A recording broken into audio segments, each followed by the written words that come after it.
Hello दोस्तों, मैं फिर लेकर आई एक नई कहानी में आगे बढ़ने से पहले आप लोग प्लीज मेरे चैनल को सब्सक्राइब, लाइक, शेयर, कमेंट करें। एक गांव में नंदू नाम का लड़का रहता था जो अपने माता पिता की दिल से सेवा करता और उनकी हर बात मानता था। नंदू मन लगाकर पढ़ाई करता था और हमेशा सबकी मदद के लिए तैयार रहता था।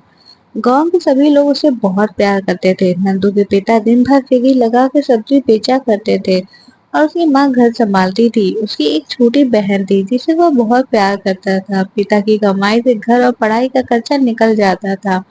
स्कूल जाने से पहले नंदू सुबह सारी सब्जियां धोकर ठेली पर सजा देता था, जिससे उसके पिता को मदद मिल जाती थी। एक दिन उसके पिता बारिश में भीग गए और बीमार पड़ गए। फिर एक दिन अचानक उनकी मृत्यु हो गई। इस हादसे से पूरा परिवार हिल गया। घर में सभी पैसे के लिए मोहताज हो गए। नंदू की माँ की तबीयत भी खराब रहने लगी। नंदू समझ नहीं पा रहा था कि ये कैसे परिवार की मदद करे। नंदू ठेली लगाना तो चाहता था, लेकिन उसे अभी वह सिर्फ 8 साल का था। इतनी कम उम्र में वह इस काम को नहीं संभाल सकता था। नंदू ने अपने माँ से रामायण महाभारत के साथ साथ देवी चमत्कार की कहानियां सुनी थी। उसके मन में विचार आया, भगवान तो सभी की मदद करते हैं, उसकी भी जरूर करेंगे। ये सोचकर एक दिन तड़के वह मंदिर पहुंच गया। उसने वहां जाकर हाथ जोड़ा और बोला, भगवान, मैं छोटा बालक हूँ, पूजा करने नहीं आता, लेकिन तुमसे विनती करता हूँ कि रास्ता दिखाओ। इस तरह नंदू स्कूल जाने के क्रम में नियम से रोज मंदिर जाता और भगवान से विनती करता। इस तरह करते करते उसे कई महीने गुजर गए। इस दौरान ना तो भगवान ने दर्शन दिए और ना ही परेशानी दूर हुई।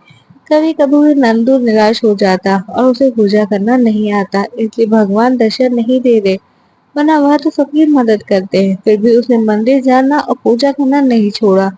आखिरकार एक दिन देवी माँ को उसे नन्हे वक्त पर दया आ गई। एक दिन जब नंदू बिस्तर पर गहरी नींद में सोया था, उसे लगा आकाश में एक तेज रोशनी आ रही है और पूरा कमरा रोशनी से भर गया। कुछ देर बाद उस रोशनी से हाथ में छड़ी लिए नन्ही परी निकली, जो बिल्कुल वैसी ही थी जैसे उसे किताबों में पढ़ा था। नंदू को यकीन नहीं हो रहा था। वह भौचक्का से उस बस उसे देखे ही जा रहा था। तभी परी ने मुस्कुराते हुए कहा, नंदू, मैं सचमुच तुम्हारे सामने खड़ी हूँ। नंदू ने तुरंत कहा, तो क्या तुम परी हो? परी ने मुस्कुराते हुए कहा, हाँ। तुम यहाँ कैसे? घबराहट में नंदू की आवाज नहीं निकल रही थी। परी ने फिर हंसते हुए कहा, नंदू, मुझे देवी माँ से भेजा है। देवी माँ? नंदू आवेग में चिल्ला उठा, हाँ नंदू, बोलो तुम्हें क्या चाहिए? नंदू खुशी से चिल्लाते हुए बोला, अगर तुम्हें सचमुच देवी माँ ने भेजा है तो मेरी माँ को ठीक कर दो। परी बोली, ठीक है नंदू, कल तक तुम्हारी माँ ठीक हो जाएगी। लेकिन मैं तो तुम्हें वरदान देने आई थी, तुमने अपने लिए कुछ मांगा ही नहीं। नंदू बोला, मेरी माँ ठीक होगी तो पूरे परिवार की देखभाल कर लेगी। बच्चों को पहला अधिकार माँ का होता है, इसलिए मैंने माँ के लिए मांगा। परी खुश होकर बोली, नंदू, तुम बहुत अच्छे हो, तुम मुझसे एक और वरदान मांग सकते हो।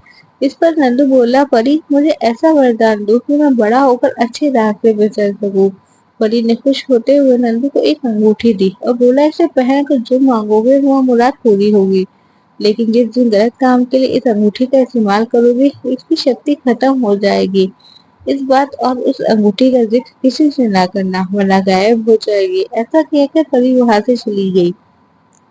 सुबह उठकर जब नंदू ने देखा तो अंगूठी उसकी उंगली में मौजूद थी। उसने देखा कि माँ पूरी तरह ठीक हो चुकी है और घर के काम कर रही है। वह अपनी माँ को सारी बात बताना चाहता था, लेकिन परी की बात याद आ गई और वह चुप हो गया। मेहनत के बल पर अब उसका परिवार सुख में रहने लगा।